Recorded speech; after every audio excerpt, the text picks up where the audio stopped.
కృష్ణుడు ద్వారక రాజ్యానికి రాజకుమారుడు. సుదామ ఒక సాధారణ బ్రాహ్మణ బాలుడు. చిన్నప్పటి నుంచి వారిద్దరి మధ్య లోతైన మిత్రత్వం ఉండేది. సంవత్సరాలు గడుస్తూ వచ్చాయి.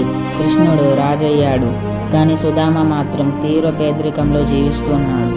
ఒకరోజు భార్య సూచనతో సుదామ తన మిత్రుడిని కలవడానికి నిర్ణయించుకున్నాడు. చేతిలో చిన్న ముడిపొట్లం, తాను తెచ్చిన ఏకైక కానుక, అవి పరికిన అటుకులు.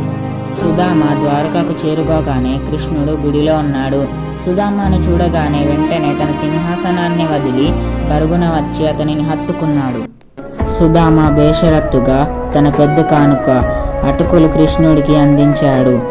కానీ కృష్ణుడు అవి అందరికంటే గొప్ప బహుమతి అని భావించి ఆనందంగా స్వీకరించాడు. మిత్రుని దగ్గర ఒక్క రూపాయి కూడా అడగకుండా సుదామ తన ఇంటికి తిరిగి వెళ్ళాడు. దారిలో తనకు ఆశ్చర్యం కలిగింది. తన చిన్న గుడిసె ఒక పెద్ద మహలుగా మారిపోయింది.